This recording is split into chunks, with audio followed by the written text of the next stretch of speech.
नमस्कार प्यारे बच्चों। आओ सुने कहानी में आज हम सुनेंगे कहानी फाउल मून।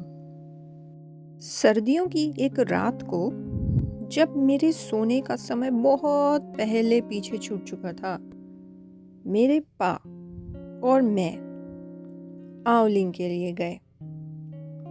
बाहर बिल्कुल भी हवा नहीं थी। पेड़ बिल्कुल सीधे बड़े बड़े स्टैच्यूज की तरह खड़े हुए थे और चांद इतना ज्यादा चमक रहा था, ऐसा लग रहा था कि पूरा आसमान जगमगा रहा है। कहीं हमारे पीछे एक ट्रेन की सीटी बजी, बहुत लंबी लेकिन बहुत धीमी, बिल्कुल एक उदास से गाने की तरह।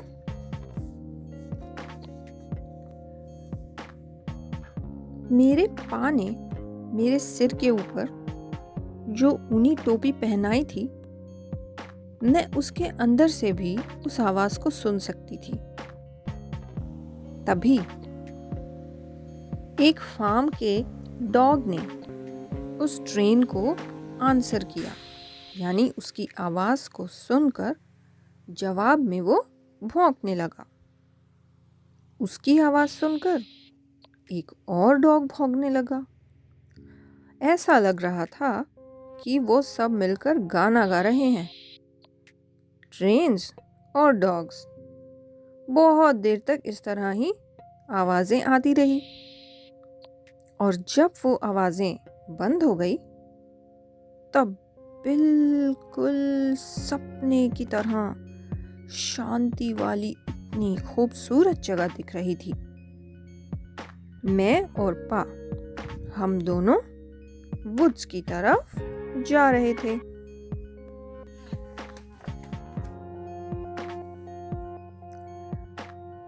हमारे पैरों से बर्फ पर बहुत ही गहरे पैरों के निशान बन रहे थे और करकरी सी आवाज हो रही थी। पा की जो परछाई है वो इतनी लंबी थी, लेकिन मेरी तो छोटी सी थी और गोल सी थी। मुझे उनके पीछे भागना पड़ रहा था, अपने आप को उनके साथ साथ चलाने के लिए, और मेरी छोटी सी गोल सी परछाई मेरे पीछे उछल रही थी। लेकिन मैंने आवाज नहीं लगाई पा को, क्योंकि जब आप आउलिंग के लिए जाते हो तब आपको बिल्कुल शांत रहना होता है, यही पा कहते हैं। मैं कितने समय से पा के साथ आउलिंग पर जाने का इंतजार कर रही थी और आज वो दिन आ गया। चलते चलते हम एक ऐसी जगह पहुंचे जहां बहुत सारे पाइन ट्रीज लाइन में खड़े थे, बिल्कुल काले और ऊपर से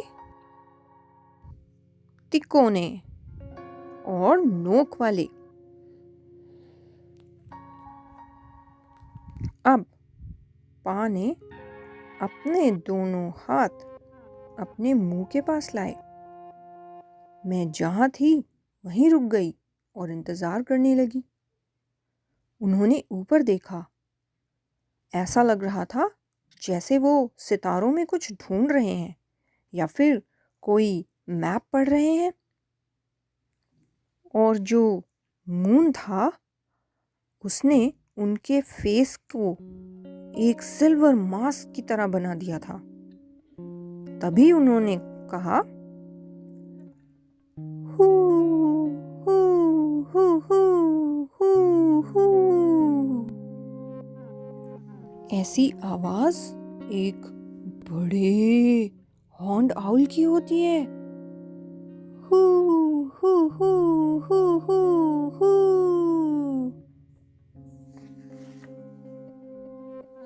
उन्होंने फिर से बुलाया और फिर से, और हर बार आवाज निकालने के बाद वो बिल्कुल चुप हो जाते थे और हम दोनों शांत होकर किसी आवाज को सुनने की कोशिश करते थे,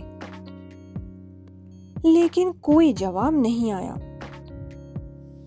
पा ने मेरी तरफ देखा, मैंने उनकी तरफ देखा। मेरे भाई कई बार कहते हैं कि कभी कभी हाउलिंग में हमें आउल दिखता है और कभी कभी नहीं भी दिखता। हम थोड़ा और आगे गए। मुझे बहुत ठंड लग रही थी।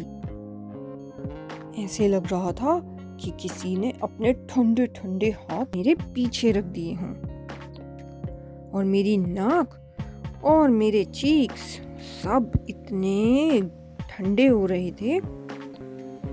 लेकिन मैंने कुछ नहीं कहा, क्योंकि जब आप आउलिंग के लिए जाते हैं तब आपको चुप रहना होता है और अपने लिए हीट खुद बनानी होती है। अब हम जंगल के थोड़ा और अंदर चले गए। जो परछाइयां थी वो सबसे ज्यादा काली थी। इतनी काली परछाई तो मैंने आज तक नहीं देखी थी।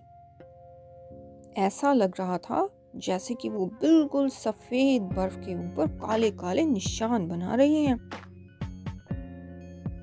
मैं पा से पूछना चाह रही थी कि इन बड़े बड़े काली परछाई वाले पेड़ों के पीछे कौन छुपा होगा, लेकिन मैंने पूछा नहीं, क्योंकि जब आप आउलिंग के लिए जाते हैं तब आपको चुप रहना होता है और बहादुर भी होना होता है। चलते चलते हम एक ऐसी जगह पर पहुंचे जहां काफी जगह खाली थी। मून हमारे बिल्कुल ऊपर था और ये जगह ऐसा लग रहा था जैसे आउल को देखने के लिए बिल्कुल ठीक है। और उस जगह की स्नो दूध से भी सफेद लग रही थी।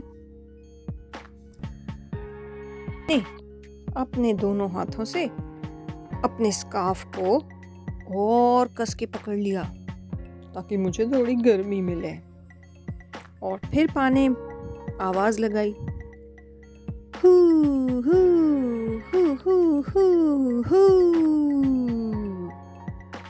हू हू हू हू हू। मैंने ध्यान से सुना और देखा कितना मुश्किल है।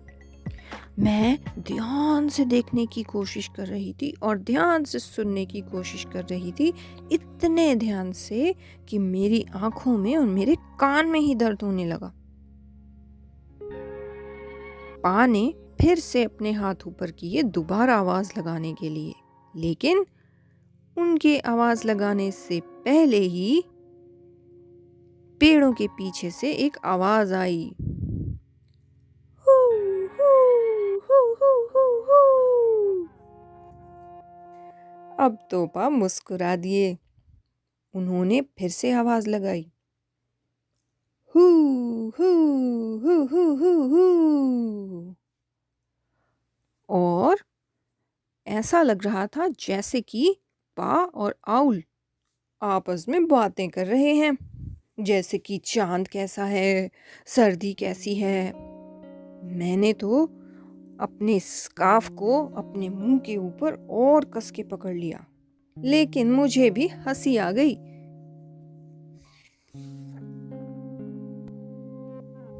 आउल की आवाज पास आती गई। वो पेड़ों के बहुत ऊपर से आ रही थी।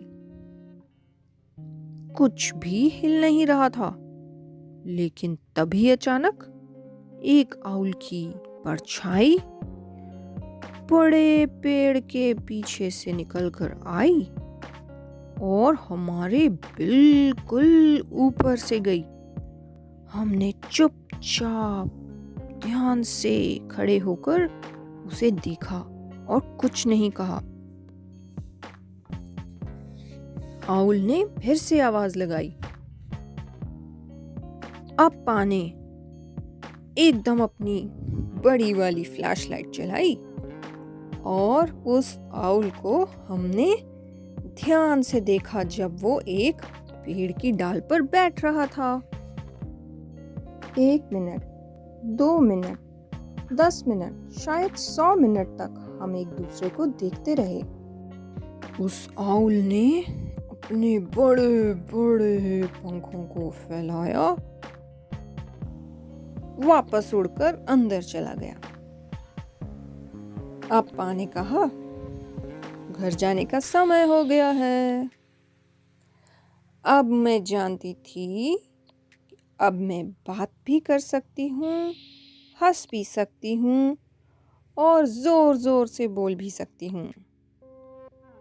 लेकिन मैं तब भी शांत रही और एक परछाई की तरह ही चुपचाप चलती रही, क्योंकि जब आप आउलिंग जाते हैं तब आपको वर्ड्स की जरूरत नहीं होती।